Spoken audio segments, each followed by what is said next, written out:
ఈ మధ్యకాలంలో ప్రతి ఫ్యాన్ బేస్లో కూడా కుర్రాళ్ళు ఆ, ఒక మోడ్ ఆఫ్ కామెడీ చేస్తుంటారు. For example Harihara Veeramallu cinema shoot అప్పుడు, తర్వాత ఓజీ అప్పుడు, ఇట్లాంటి సందర్భాల్లో టీమ్స్గా విడిపోతారు. డైరెక్టర్స్కి సంబంధించిన టీమ్స్గా టీమ్ క్రిష్ అని కొంతమంది సపోర్ట్ చేశారు, కొంతమంది టీమ్ సుజీత్ అని సపోర్ట్ చేశారు. అట్లా మా మా క్రిష్ చూసుకుంటారా అని అట్లా. హీరో ఒకటే, ఈ ఫ్యాన్ బేస్ ఒకటే, కానీ ఈ డైరెక్టర్తో చేస్తేనే మాకు ఇష్టం అన్నట్టు ఫన్నీగా Sujeeth over Krish over Sujeeth select చేసుకుంటాం, కానీ సుజీత్ని దాటి కృష్ణ మనం సెలెక్ట్ చేసుకోం కదా ఆబ్వియస్గా. బట్ ఫ్యాన్ బేసెస్లో ఒక ఫన్ అట్లా జనరేట్ చేస్తుంటారు.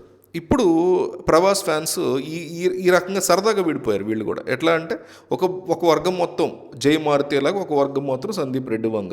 ప్రేక్షకులు ఆబ్వియస్లీ ఫ్యాన్స్ని పక్కన పెడితే మనలాంటి నార్మల్ ఆడియన్స్, సినిమాల పట్ల ఇష్టం ఉన్న వాళ్ళు ఆబ్వియస్లీ సుజీత్ని అండ్ సందీప్ రెడ్డి వంగ మూవీ కోసం వెయిట్ చేస్తారు. బట్ ఆ మూవీకి తక్కువ హైప్ ఉంటుంది కాబట్టి, హరిహర వీరమల్లకి తక్కువ హైప్ ఉంటుంది కంపేర్ చేసుకుంటే ఓజీతో.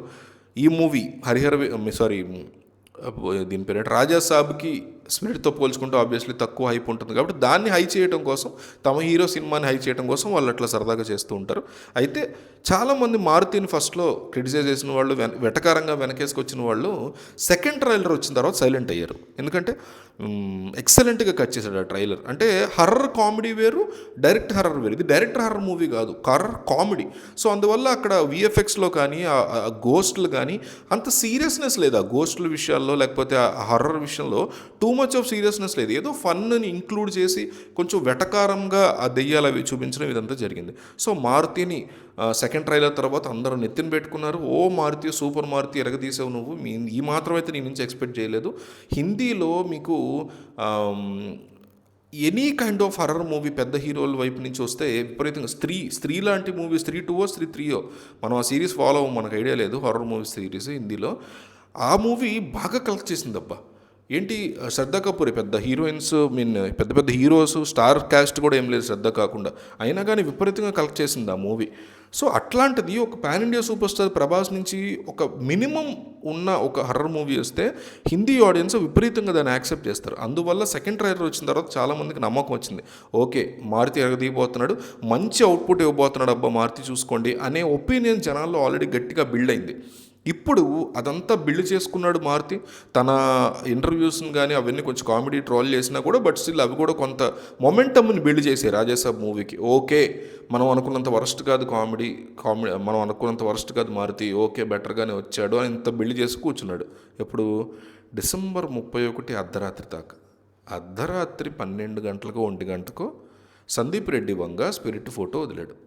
మొత్తం ఖతం అయిపోయింది, కథ మొత్తం ఎగ్గిరి అవతల పడిపోయింది.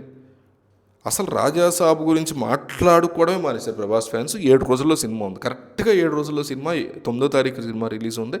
ఆ రోజు నుంచి మొదలైన ఆ ఫొటోస్ ఎంతవరకు వెళ్ళిపోయిందంటే, ఆ ఫొటోస్ని అదే ప్లేస్లో ప్రభాస్ అండ్ తృప్తి ఉంది కదా, వాళ్ళిద్దరు ప్లేస్లో ప్రభాస్ నుంచి దీపికాని పెట్టారు అక్కడ తృప్తి ప్లేస్లో, అండ్ ప్రభాస్ అండ్ అమ్మాయి ప్లేస్లో నెక్స్ట్ విజయ్ అండ్ పూజా హెగ్దేని పెట్టారు. ఈ జననాయకన్ స్టార్ క్యాస్ట్ అట్లా ఎవరికి కావాల్సిన వచ్చింది వాళ్ళు. ప్రశాంత్ నీల్ సినిమాలో హీరోయిన్లుగా ఉన్న ఎన్టీఆర్ అండ్ హీరోయిన్ పెట్టడం, పవన్ కళ్యాణ్ నెక్స్ట్ సినిమాలో ఎన్టీఆర్ అండ్ హీరోయిన్గా పెట్టడం, ఇట్లా వాళ్ళకి కుదిరినట్టు, వాళ్ళకి ఇష్టమైనట్టు. అంటే ఏ లెవెల్లో జనాల్లో ఆ ఫోటో ఎక్కేసిందంటే, ప్రభాస్ యొక్క రగ్గిడ్ లుక్, బ్యాక్ ఎండ్ నుంచి అతనికి ఆల్రెడీ గాయాలయ్యి వాటి మీద ఇవన్నీ స్టిచెస్ వేసి ఉండడం, అతను ఒక స్ట్రాంగ్ మందు బాటిల్ని పట్టుకోవడం, అది గ్లాస్ అనుకున్నారు చాలామంది, అది ఒక మందు బాటిల్. ప్రభాస్ యొక్క మ్యాచో లుక్కి పట్టుకుంటే ఆ పట్టు గ్లాస్ లాగా ఉంటుంది, అతని చేతికి పడ్డది ఒక బాటిల్, అది పేరు మర్చిపోయాను, అది ఒక ఫేమస్ మందు బాటిల్, మీకు గుర్తుంటే కామెంట్ చేయండి.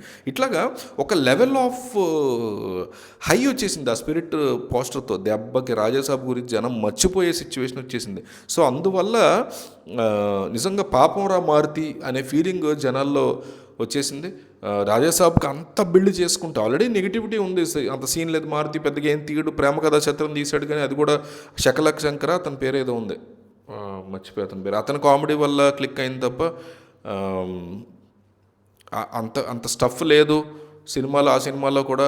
సో ఇందులో ఇంకేం చేస్తాడో, ఏం చెడగొడతాను అనుకున్న వాళ్ళకి ట్రైలర్ 2తో సమాధానం చెప్పాడు. చాలా స్ట్రాంగ్ విఎఫ్ఎక్స్ కానీ రీజనబుల్గా ఉంది. నేనైతే అసలు ఎక్స్పెక్ట్ చేయలేదు మారుతి నుంచి ఈ లెవెల్లో. డెఫినెట్లీ బాగుంది, డూపర్గా ఉందని నేను అంటలా, బట్ మారుతి నుంచి నేనైతే ఈ మాత్రం ఎక్స్పెక్ట్ చేయలేదు అంటున్నా. సో డెఫినెట్లీ వర్కౌట్ అవుద్దిరా అనుకునే టైంకి ఆ పోస్టర్ దిగేసరికి ఇంకా జనమంతా దీని గురించి డిస్కషన్లో మాట్లాడుకోవడం ఎంత నడుస్తుంది.